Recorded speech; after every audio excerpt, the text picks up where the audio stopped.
是庄开文，欢迎收看 T 观点。今天我们要为您介绍地球史上重量级的动物。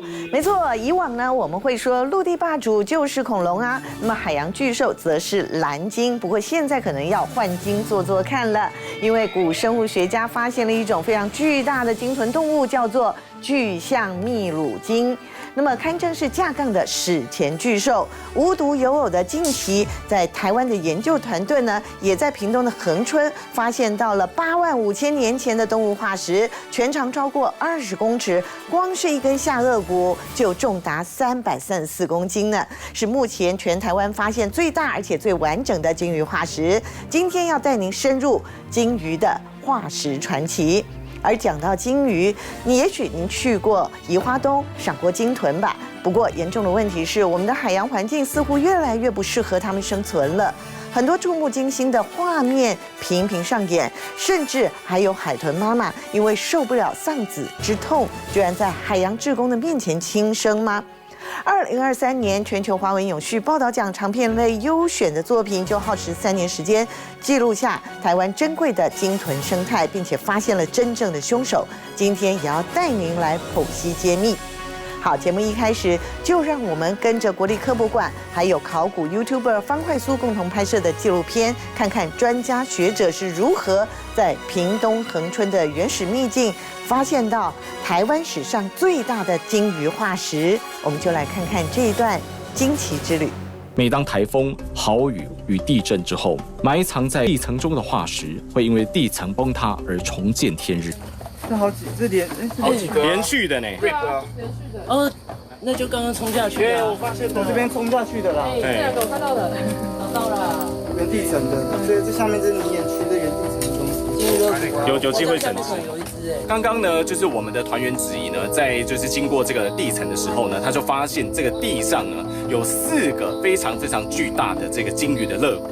那据判断呢，这应该是这个鲸鱼的肋骨的远端了。那现在因为说这个化石在原地层，所以说它就我们可能要做个记录，就对了。子怡，你有话要讲吗？你要不要说一下你的感想？很感动哦，我第一次找到那种原地层的大骨头，那个，我一看到的时候，哇，超惊讶的，因为其实很多东西被冲刷出来的，但这个是在原地层，所以它代表的地质意义是更不一样的，就是你可以知道更多的东西，所以这个是非常有科学意义。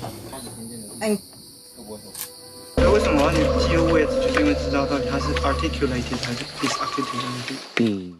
鲸鱼化石在全球新生代的海象沉积岩当中皆有出土，提供了我们了解鲸鱼演化以及古代环境变化的直接证据。相较于整个太平洋西部地区，台湾本土发现以及报道的鲸鱼化石，则是非常的稀少。化石标本一般为化石猎人采集，只有探勘或者是海底鱼捞时所取得。其中最具代表性的是西元1961年，中国石油公司在新竹县竹东镇地区探勘时，在地层中发现了一块鲸鱼耳骨的化石。4年后，时任日本东北大学硕士生，后来成为中央地调所所长的古生物学家黄敦友先生，以此耳骨化石命名了一种全新的鲸鱼物种——台湾鲸。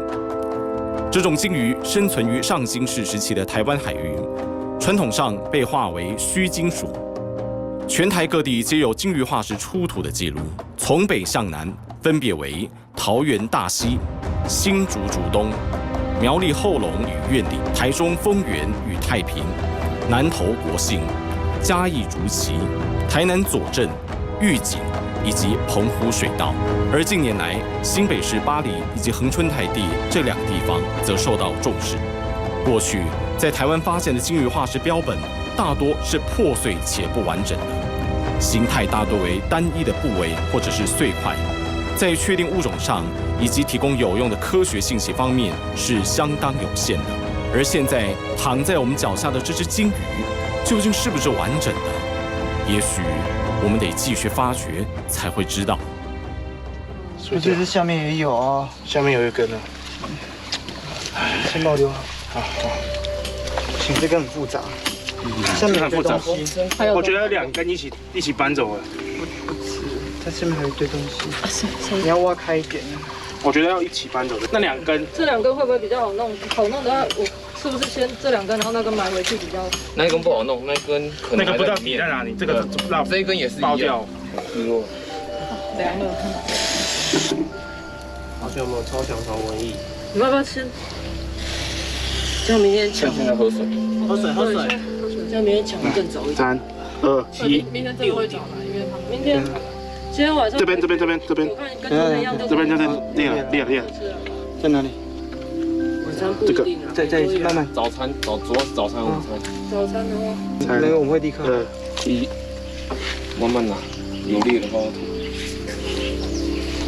哇，这个很漂亮，来。啊，清，你去补一下，你稍微把上面的表土清一下。好。你用手拨的，用抹的。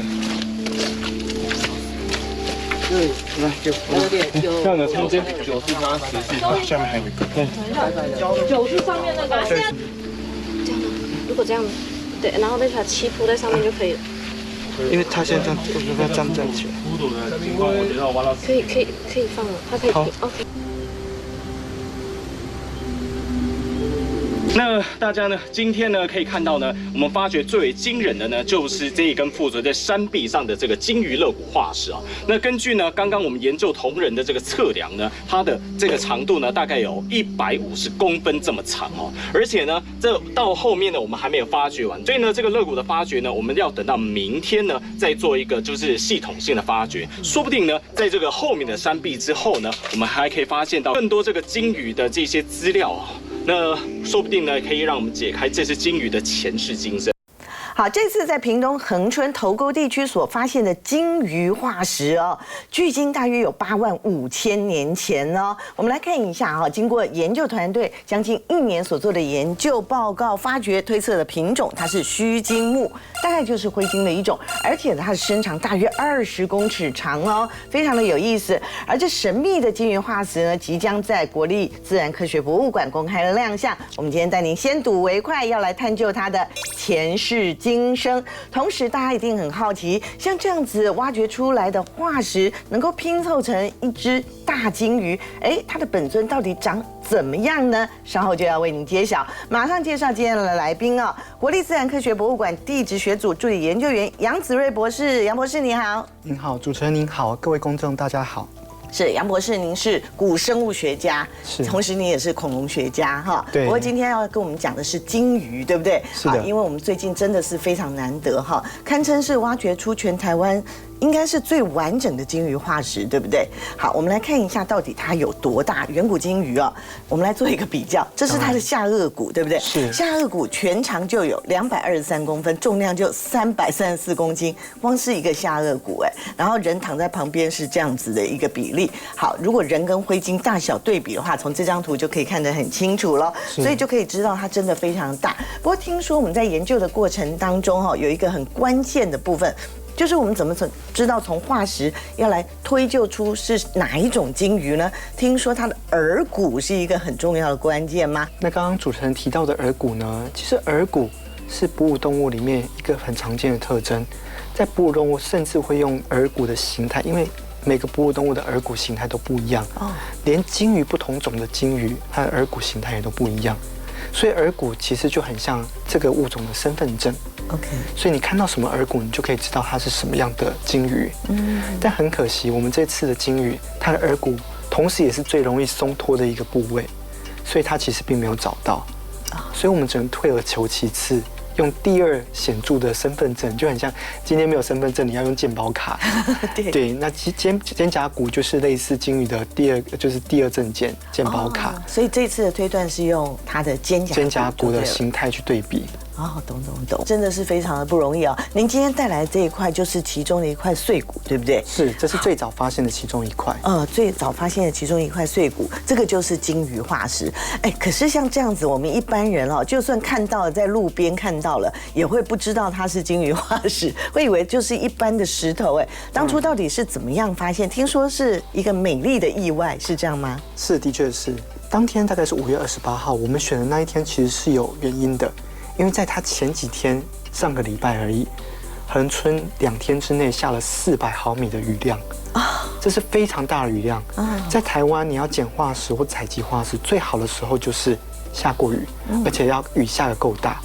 这些骨头会因为土石的冲刷而被暴露出来，对，你就有机会发现它们。所以真是天意啊！所以我们有一句话叫做化石会就是寻找主人，或者是化石要出现的话，就代表它有故事说，这是一些前辈告诉我的话。哦，对，是。当然，在野外我们可能比较难以发现它到底是什么，所以这需要经验。但是其实有个很简单辨别方式，从这个断面。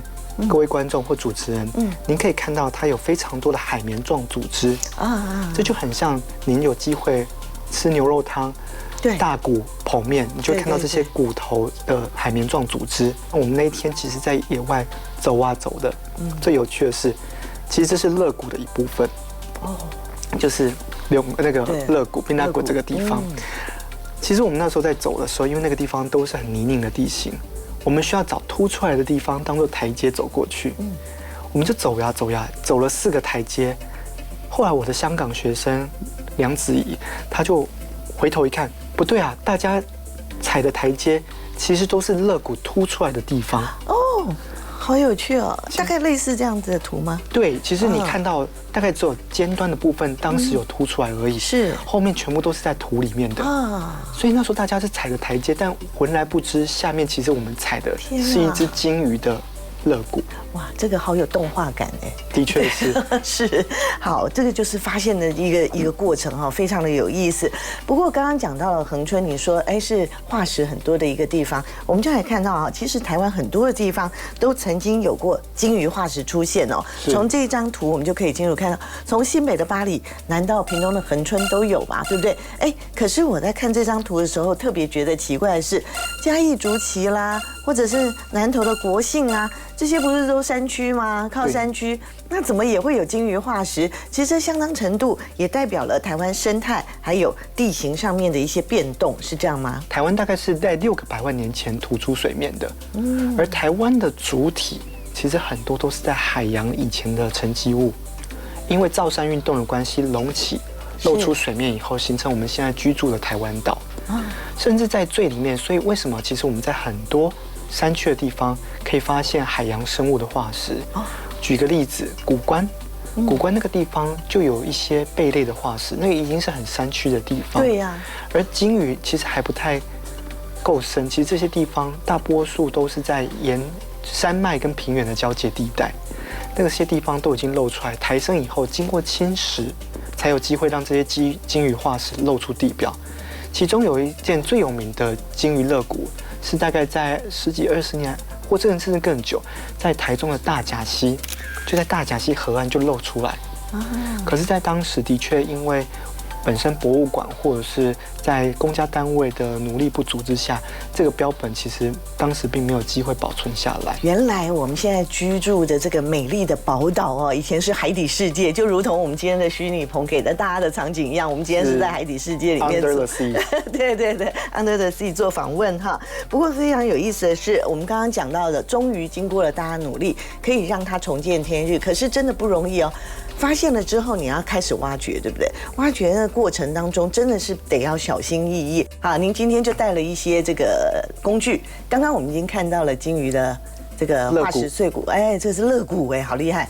然后呢，有很多的一个工具。那你们看到了之后，要如何把它小心翼翼的挖掘出来，而且不能够破坏掉，对不对？才不会破坏掉整个研究的完整性啊。我们来看，通常化石你想要把它挖，要经过了4大步骤。第一个当然就挖掘，第2个是搬运，第3个是清修，第4个则是收藏哈。好。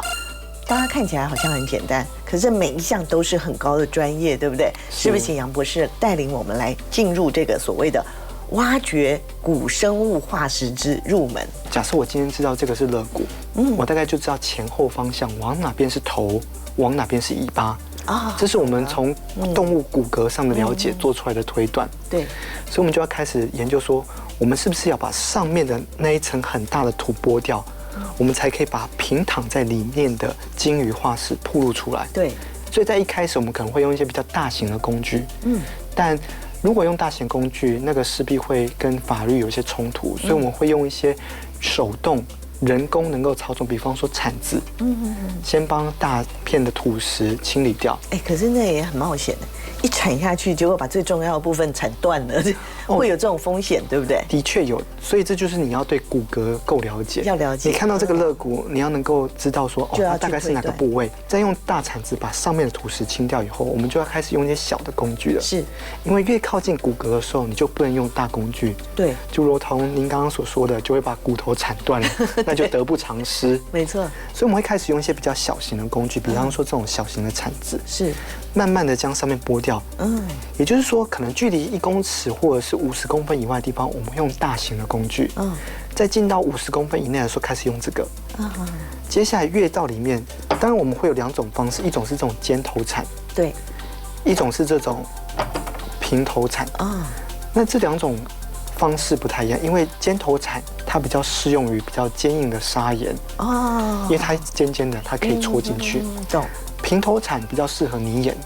它就比较像泥巴，很像你挖水，你再把它刮掉。当到最近的时候，你其实已经快接近骨骼的时候，我们会开始用特别小心，因为你不能这个时候有任何一点的出错都不行。所以我们会开始用一些比较细致的工具，比方说像这些小针，慢慢的挑掉表面的骨骼，不是骨骼，不好意思，土石，还有沉积物。当然，在这个地方，因为是泥岩的关系，我们还会现地取材。在台湾。这种野外地方最多的有2种植物，一种叫林头，割了会流血的那一种，但那个没有用。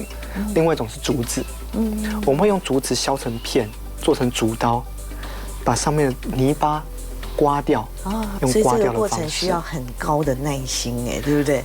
对，其实真的是耐心，因为欲速则不达嘛，哈。对。好，我们就来看看专业团队到底是怎么样小心翼翼的来处理这些化石哈。请看我们的纪录片。现在呢，他们正在呢，就是把上面的沉积物呢做一个清除，然后呢，把上面沉积物清除之后呢，来了解接下来的鲸鱼肋骨的走向。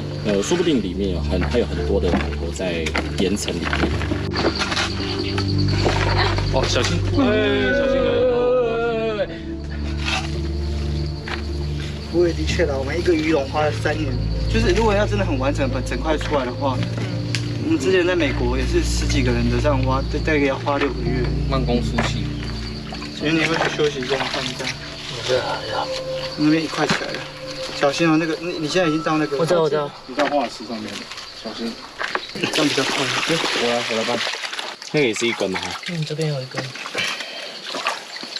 那个只能那左边这边给你处理。先把这根挖出来，这根就已经快出来了。这一根吗？对，只有这根能出。我们这根到这里而已。对。好，韵如那边给你，韵如你现在会吗？你拿小针，你需要拿小针慢慢把旁边拨。不是长有时候这样子。对。把它提起来。然后你顺便用手套抹。对。你要拿那个水去冲它，看那个在哪里。对。这一块可以先起来，其他我们要先看一下往里面。来，韵如你先上。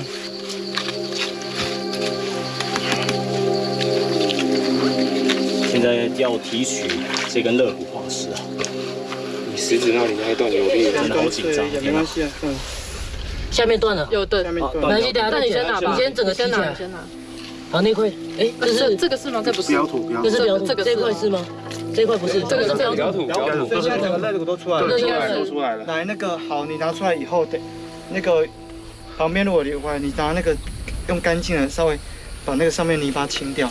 我们刚刚看到影片当中，其实团队里面很多人都是第一次参与这种古生物化石的挖掘，对不对？而且也历经了一个听说是地狱级的恐怖经验嘛，难忘的暑假。对，但是获得很多就是了啦。好，只是中间有比如说酷热的天气啦，好，成群的蚊子的大军攻击啦，或者是暴雨淹水等等了，团队是如何克服的？当时碰到哪些最惊险的状况？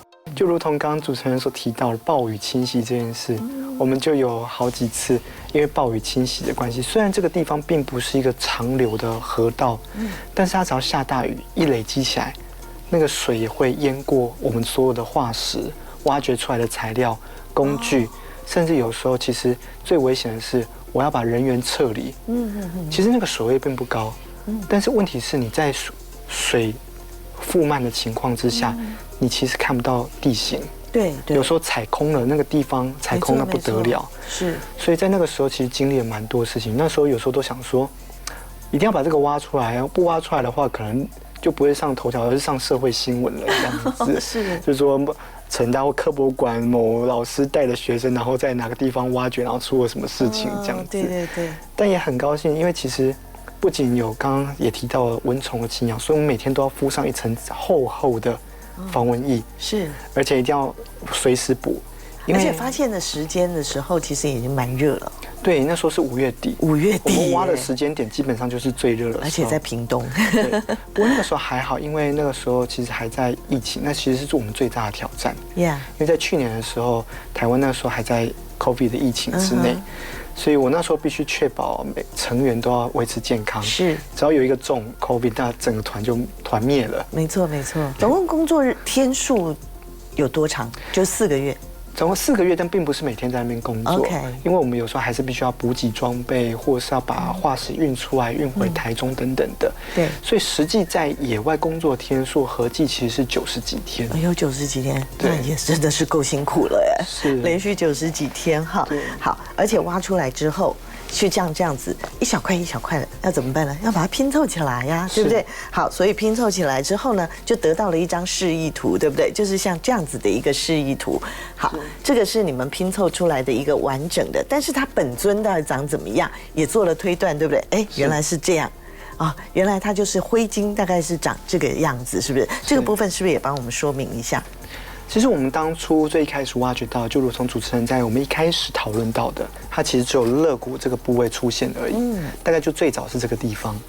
接下来我们是往两边逐步开展，对，中间挖了一个大洞以后，看了一堆肋骨出现，我们开始往尾椎，还有往头部的部分去挖掘。而挖掘的过程中，发现这只鲸鱼最有趣的是，它一般来讲，我们知道鲸鱼的死法大概2种，一种是鲸落。它死的时候就自己知道要死亡，它就沉到海底静静的等死。是。另外一种是它可能搁浅，像台湾周边海域就很多搁浅。对。可是搁浅的情况之下，它的骨头其实很容易4分5裂，四散各地。但我们今天看到这只鲸鱼，我们没有动任何的地方。我们把现场看到的骨骼一一把它画在这张图上。您可以看到，它就完全呈现了一只鲸鱼。扭腰在地板上呈现出来的样貌是，当然它有些部位，它应该是鲸落，对，很有可能它应该是在海底自然死亡，或者是当时在垦丁或者恒春这一带，它是一片浅海或是西湖，它游到这里来。被西湖所掩埋，或是死在西湖这个地方。OK， 不过呢，我看到这个图之后，我就马上会想到了庄子的《逍遥游》。有一句话说：“北方有鱼，其名为鲲”，对不对？而且呢，台湾以前也被称之为鲲岛。有一些学者专家就说，这个所谓的鲲其实就是鲸鱼。那显示什么呢？显示台湾其实跟鲸鱼脱不了关系的是有很密切的连结的。那我们请教一下杨博士，台湾还有没有更多跟鲸鱼有关的美丽动人的故事？在台湾的恒春地区，其实一直都有捕鲸相关的文化。例如说那个地方当地的文化叫廊桥文化，或许主持人您听说过。有。而甚至在日治时期的时候，日本人甚至在这个地方利用打捞上来的鲸鱼的骨骼，盖了一个神社的鸟居。它是用鲸鱼的肋骨跟脊椎骨做成一个入口意象。只是很可惜，这个鲸骨神社已经不在了。对。而它为什么出现在这里？不仅就是因为捕鲸文化的关系，还有就是它旁边有一个很大的港口，基本上都是捕鲸船。它有一个很有趣的名字叫香蕉湾。香蕉湾。对，现在去都还是可以看到。是在哪里？就在恒春往垦丁方向的路上。其实就在垦丁附近。OK。对，所以这个地方不管是从我们讲地球科学的历史来看，从冰河期的时候就有很多的鲸鱼在这里存活、生殖、繁衍下一代。也有在考古时期的时候，也有这些鲸鱼捕鲸的文化，使用捕鲸或鲸鱼相关的器材。所以在垦丁其实有很多考古仪器或者是遗址的发现。所以整个总和来讲，不管从地球历史、从考古以及我们现在人类来讲，鲸鱼都跟台湾或者是恒春垦丁这个地方脱不了关系。那台湾其实有重大而且很完整的这个鲸鱼化石的发现啊，其实在国际间也有啊。那么像是秘鲁也出土了一只号称史上最重的生物，是谁呢？我们来看一下，叫做巨象秘鲁鲸啊。听说它的重量有大约340公吨，这是什么样的概念呢？就是有5000个大概体重70公斤的成年人站在一起。好，那陆地上最重的就是目前来讲发掘出来的，听说是阿根廷龙有76公吨，但海上应该就是蓝鲸啦，大概199公吨。但是现在呢，考古出来不能讲考古，古生物化石出来的，大家理解的这个巨象秘鲁鲸呢，听说史上最重。我们先来看这一段报道。至今史上最重的海洋动物出现了。8月2日，在秘鲁展出的新种鲸鱼化石，来自3900万年前的一条巨鲸，每块脊椎骨重量超过100公斤。10多年前，当地考古学家在沙漠里的岩石斜坡中发现这些化石。No sé si escuchaste, me salí por la ventana de un carro peleando con el chofer que no me quería llevar al lugar, ¿no? 沙漠中化石所处的岩层曾在海平面下。这批鲸鱼化石包括13块脊椎骨、4根肋骨和1块髋骨。这些肋骨长约1.4公尺，骨头密度与重量更胜蓝鲸，暂时命名为巨象秘鲁鲸。It was possibly the heaviest animal ever. 史上最巨大动物前2名都是恐龙，也只剩化石。估计巨象秘鲁鲸体重在85公吨到340公吨之间，体长在17到20公尺之间。目前存活的全球最巨大动物还是蓝鲸，但2018年蓝鲸已被国际自然保护联盟列为濒危物种。秘鲁巨鲸若活在今天，可能也难逃人类摧残。好，这次在秘鲁所发现的叫做巨象秘鲁鲸，我们来看它年代，哇，3800万到4000万年前哈，听说它吃素啊，这么大一只，结果居然吃素吗？杨博士？对，其实鲸鱼大部分都还是因为像这种大型的鲸鱼，它们其实并没有牙齿啊，它们是透过滤食的方式，透过鲸须板。过滤海水里面的浮游生物或是一些小生物，当做它的养分。OK， 所以它每天要吞掉非常大量的海水，过滤到足够的养分来让它使用。所以它并不是吃小鱼为生的。对对，哇，真的很有意思哈。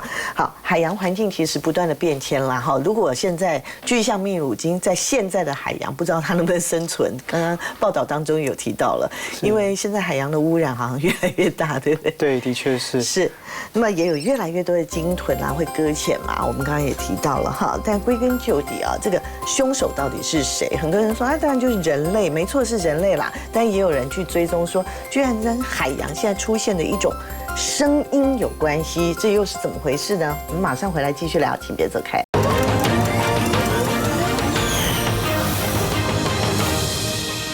台湾的西海岸数百只离岸风力发电机屹立在海上，全力冲刺绿电的背后，却悄悄引发了另外一场的生态危机。中华鲸豚协会就发现到，2015年以前呢，苗栗跟彰化平均每一年搁浅的数量分别是4.5只，还有1.5只。不过在风电开始盖之后，却双双成长了，让人不禁联想到，是不是跟风电的噪音有关呢？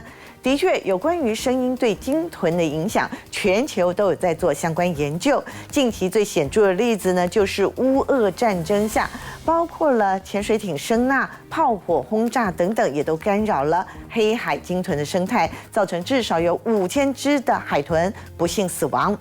2023年全球华文永续报道奖长片类优选得主纪录片导演张宏杰耗时3年，跟随台湾的鲸豚专家杨伟成的主视角，针对鲸豚危机进行了田野调查，为不能够说话的鲸豚来发声，找出隐藏在背后的鲸豚杀手。首先就来看纪录片《鲸之声》第一个片段，他们肚子里的塑胶袋。他们准备，8分钟要拍清楚哦。好，整个肿起来，充血，然后你看这个，那个白白的不知道是什么。对啊，麻烦你找几张 OK 的。对，因为太暗了。那我再拍一张，你看这个。还好啦，你上次缝过，这个没有缝。我们对海豚最大的误解就是我们误以为海豚只要有水的地方就可以活，而且他们活得很开心。但如果是问我的话，我会跟你说，我一点都不想像台湾的海豚一样在海里面生活。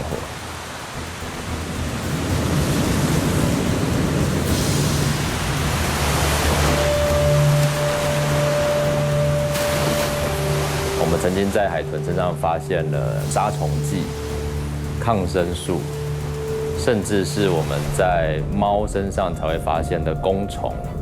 当然不是一只猫到海里面去游泳传染给海豚，而是我们这些废水的排放的量实在太大了，大到连海豚都可以受到感染。那样子生活在海里面实在是太辛苦了。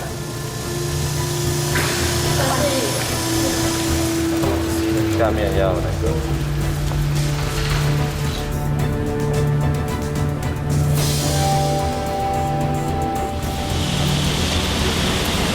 就是当然就看到有一个白色的塑胶类的漂浮在胃液里面，那放着不要管它，有可能造成局部的阻塞，所以我们希望可以把它解决。然后你还有这么一大坨塑胶的，这边怎摕？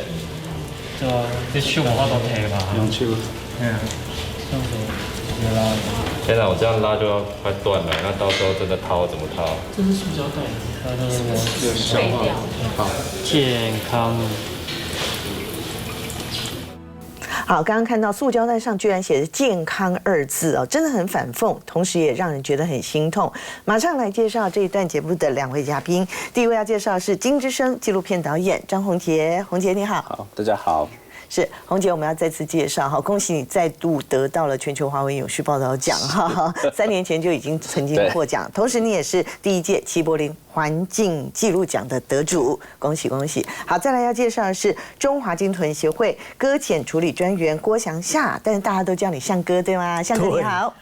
大家好，是向哥，我们知道就是您很专精在这个鲸豚的救援上面哈，所以很多人叫你叫做搁浅鲸鱼的急救医生、急诊医生。但是你今天对也帮我们带来了一位特别的来宾啊，邀请了他，这位他叫做品评。品评，好，之所以把品评带来，是因为他叫品评是因为他是仿那个评比海豚，评比海豚，所以叫做品评，对不对？好，今天请到品评来呢，很简单，就是因为呢，我们向哥稍后要告诉我们怎么样来为鲸豚来做急救，告诉我们很重要的鲸豚急救术哈。不过我们首先来问一下张导，就是你在学生时期其实就已经长期投入关注这个鲸豚的生态啊。那么3年前也得了我们刚刚讲了全球华文有序报道奖，可是在这一段过程当中，你关注到一个比较特别的议题，也就是这一次你获奖的一个主题，就是居然跟海洋噪音有很大的关联性，是什么样的契机让你去注意到这样子一个主题呢？就是我们刚才前面在纪录片看到，其实我们可能对于鲸豚的危机，可能大部分的意识还停留在就是海洋垃圾，对，或者是船只或者是渔网。可是当我们知道我们政府现在正在积极的推动绿能的同时，我们的西海岸其实盖了很多的风机。那其实风机它发出的噪音，其实对于鲸豚来说，其实是影响非常大的。因为其实鲸豚是靠声呐，然后去就是捕食，然后可能是沟通，所以在这样长期噪音下的时候，其实会对它进行很多的干扰。所以那时候其实在拍完第1支就参加永续报道奖上一届的时候，我就发现说，其实还有这个问题必须要处理。所以那时候就是后来又经过了很多长期拍摄，然后累积。应该说验证了鲸豚会受到声音这样的影响，才有办法完成就是现在大家看到《鲸之声》这部影片。是，而且呢，这个噪音啊，其实我们如果去录制的时候，光听会觉得说，也还好。可是要想想看哦，我们有时候家里附近有人装修，如果他是定期的一个频率的一个声音的时候，我们人都会觉得受不了了，对不对？更何况是这些生活在海底的一个鲸豚哈。那么导演也录到了声音，对不对？我们就来看看接下来这一段纪录片的片段哈，请大家仔细来聆听海洋噪音对于鲸豚到底造成了什么样的影响。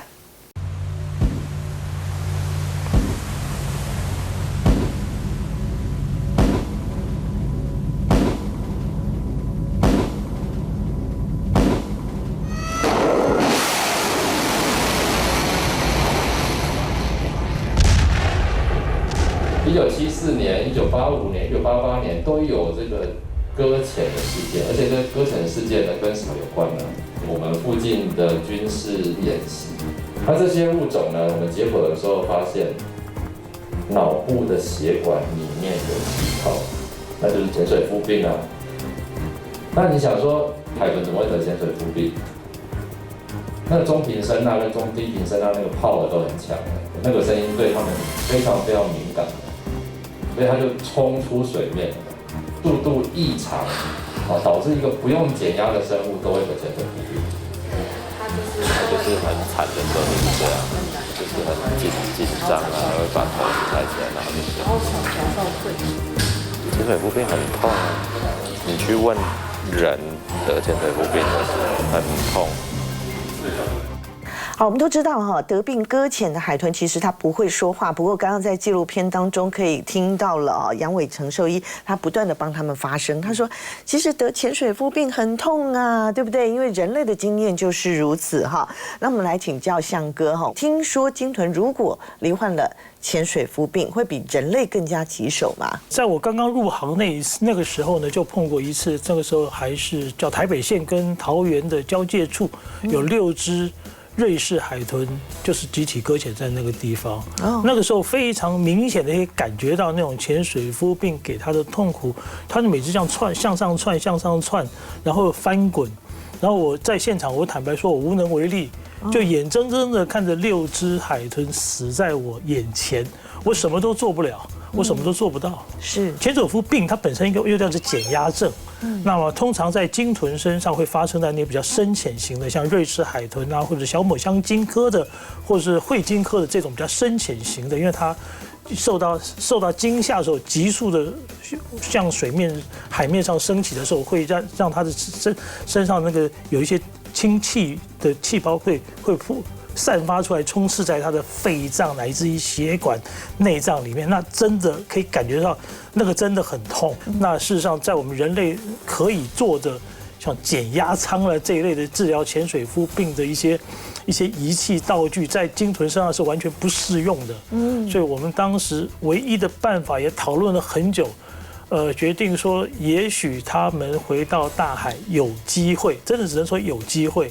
那至少，因为在我们现在在池子里面，我们毫无办法，也毫无能力。我们知道，象哥你从事这个鲸源救豚，其实已经有20多年的时间，这其中哈也经历过很多这个鲸豚生离死别的故事，对不对？有没有让您印象最深刻？我听说了一个故事，就是先前在聊的时候，发觉说，也有鲸豚就是母子，对不对？鲸豚母子啊，然后他知道说孩子要死掉了，结果这个妈妈居然一心求死啊！是那只我们叫它某某妈哈，我喜欢叫它某某妈，因为她在搁浅的时候，那她的孩子其实不幸已经过世了，已经过世。那我们把某某带回池子里面，我一直觉得它很怪，就是给感觉上就是一种万念俱灰，我们人类对它做什么动作都好，它完全不抵抗，事实上也没有反应。他就是那个样子。那我们有位志工，他本身是动物通灵师，我不晓得大家相不相信这件事，但是他告诉我们说，某某妈在想孩子，他想要找到他的孩子。是。然后，那事实上在他身体的状况素质来说，好像也没有太大的问题。我们当时在讨论说，那既然是这样，在池子里面对他并没有更好，那我们要放他回去。可是就在前1天还2天晚上，那天晚上。就他突然间暴冲，在水里面一直冲，然后值班的志工赶快扣我着装下水，包括还有杨伟成老师团队的助理也着装下水。那我们想尽办法，希望能够把他安抚下来，很遗憾失败了，他就死在我们2个怀里面。有的很多时候就我明明是觉得说，其实我们救得到，再给我多一点东西，再给我一点什么东西，再给我个时间，拜托。可是那个时候就会很挫折，那个时候就会很挫折。但整体来看起来，就会觉得说，其实还是反映到我们人类到底在做了什么事，我们到底做了什么事情。一直以来，我们把大海当做一个天然的垃圾倾倒场。有一次在贡寮那边的海滩哈，就发现他肚子里面有一包塑胶袋，塑胶袋里面是豆瓣酱。是豆瓣酱。我记得那时候我打电话回去给杨伟成老师啊，我说老师，我在那边他肚里面发现一包垃圾袋，在垃圾袋里面是豆瓣酱。就杨伟成老师问我一句话：你有常常看吗？那种学科学的问这种问题，我很想掐死他。他也是想要了解一下，对不对？我说我看得出来。他想说，你怎么能够确定他是都跟这样？好，宏杰导演，你在拍的过程当中有什么最触动到你，最让你觉得说，最有使命感，就觉得一定要帮鲸豚发声？像刚刚向哥提到的某某妈他们的母子，其实我有拍。好像在看这些动物受苦的时候，你有没有办法身为一个影像工作者，用影像来讲这些故事？这些故事是不是可以被大家看见？像这些动物的伤害，有些是我们真的看不到，所以大家只关注到垃圾袋。可是有一些更多的是像他们之前检测到说它们里面有塑胶微粒，或者是像猫身上的弓虫，现在的鲸豚身上也看得到。这些都是一些非常很夸张的东西，可是没有经过一些科学的研究跟辩证，其实我们没有办法去知道。我们知道鲸豚不会讲话嘛，但是你也记录下了很多工作者的心声哈。在纪录片的尾声有一段话，我自己看了以后也就觉得非常感动哈，在这里跟大家分享，请看这一段影片。一开始在救援海豚的时候，经历了20多只的鲸豚救援的事件，但没有一只活下来，可能会怀疑自己到底在做什么样的事情。不小心就打开了电视，看到一部电影，一句台词，让你活到现在，必定有上帝美好的目的，就是心里有一个很大的一个感动。只要我能够持续下去，有一天也许我还是可以发现到我的价值。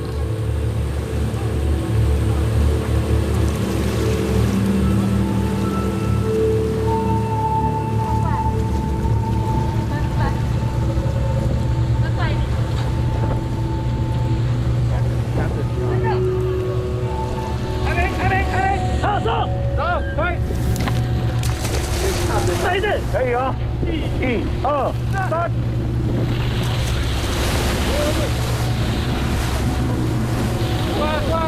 有上来，第2只上来了。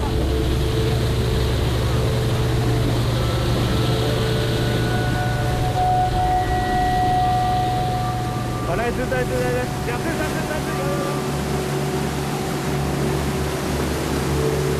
只。 13年来，很像是一个缩时摄影。我希望再过可能20年吧，我们回头来看的话，我做过的这些事情，是真的对这些海豚有帮助，而不是踩在他们的悲惨的遭遇上所发表出来的论文而已。而当我们看到鲸豚哈，如果不幸搁浅的时候，该怎么做呢？稍待一会儿，我们要请向哥帮我们来示范哈，怎么样来救鲸豚，鲸豚的急救术。马上回来。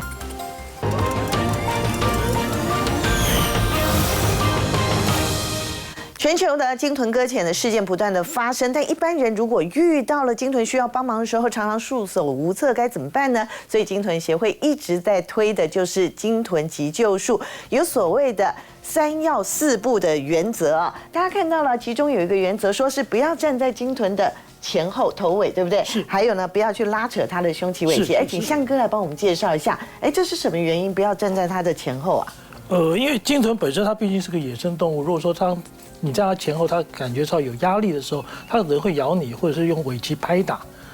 这些都有这些，所以为了人类救援者的安全来着想，稍微保护一下自己比较好。了解。通常如果我们碰到一个鲸豚啊，它真的搁浅了，是，然后第一个动作应该怎么做？我们通常在看到一个搁浅的鲸豚的时候，它通常不一定是这个姿势啊，但比较正常的时候，非常可能在挣扎之后会变成这个样子。是，那这个样子的时候，我们第一个动作就要扶正。所谓扶正，当然顾名思义嘛，就是背鳍向上面。但是在扶正的时候，有一些技巧要稍微小心。首先小心它的胸鳍，所以当然下方的这个胸鳍呢，要先把它往内收，往内收，然后呢，看看没有问题的时候，就要请助手来。对，因为它通常也蛮重的翻过去，对，翻过去。它比较不可能那么轻啦，翻过来，好，然后它两边的胸鳍呢，都摆好以后，扶正之后，下个动作是保湿。鲸豚一辈子待在海水里面，它身上没有毛细孔，也没有，如果说没有水分的话，它是散热会有困难的。是的，所以在移动的时候呢，首先第一件事情呢，我们可能会需要一个鲸豚的担架布。是，当然，鲸豚担架布长这个样子啊，就2个洞是给它放胸鳍的啊。但是我知道一般的民众在海边不可能有这样的道具，没错，这是不可能的事情。所以我们基本上来说呢，就是拿一般来说浴巾，对，用布兜着它。让它移动，稍微保护它，让它移动。是，那这个是第一个动作。然后再过来保湿的时候，它还有另外一个功能，就是盖住它身上，让太阳不要直接晒。这也呼应到所以不能做的事情，叫做不要让它风吹日晒。是，好，把它盖上去以后，请注意，布如果说不够的话，够的话就整个盖起来；不够的话，背鳍跟尾鳍这样盖住，这是它最主要的散热的位置。至于胸鳍的话呢，我们就把底下的沙子挖掉，让它自然下垂，然后往身上开始泼水。第3个动作呢，我们希望大家能够帮我们留心一下它的呼吸跟心跳。呼吸跟心跳，通常鲸豚1分钟的心跳是50下到90下，所以我们测心跳。可是我们人类是按脉搏嘛，我按它的心脏。直接按它的。鲸豚的心脏跟人类或所有的哺乳类的心脏都一样，在左侧，就是类似像这样。OK。摸住，然后通常这时候我要请个助手来麻烦帮我计时1分钟。是。另外就谈，所以不能做，不要拉它的胸鳍，不要拉它的尾鳍。还有要请现场保持安静，因为鲸豚的听力。在海里面很好，在陆地上很模糊，因为介质不同。但是过分的喧闹会让它害怕，它紧张。是。但还有一个很重要的事情，当我们发现一只鲸豚搁浅的时候，那我们第一件事情要做到的是，其实应该是立刻打电话求援。没错，因为事实上，但这个电话就是118。118。对，我们海巡署的各地的安检所呢，都会立刻迅速的派人来支援它。是，但是最重要的一件事情，还是要回归到我们保护环境，让他们有好的生存环境，这才是最重要的啊。2位都是长时间关注这个鲸豚的生态啦。好，那么一定会心有所感。好，先请教一下张导，你觉得目前最当务之急，应该要如何来加入抢救鲸豚行列？有哪些是我们必须要赶快做的？先请张导。其实必须要赶快做，我觉得要分很多的层面。那我觉得当然是首先，如果是以我们能可及的，那我觉得当然是对于我们的垃圾的处理，或者是像我们的教育这一块。因为其实我们对于鲸豚这个应该说对鲸豚这个物种其实并不是非常的熟悉。那我觉得唯有对我们的下一代有教育，它才有办法做一些改善。对，所以我觉得在拍纪录片或者是做纪录片的这个方式，我觉得有一部分也是希望在教育上面做一个宣导。其实还给鲸豚一个安宁的大海，也是同样的还给人类一个安宁干净的大海哦。这一点真的需要大家共同来努力哦。今天非常谢谢2位老师来到我们的节目，谢谢品评今天的示范哈，品评你辛苦了。好，那么稍后回来提观点。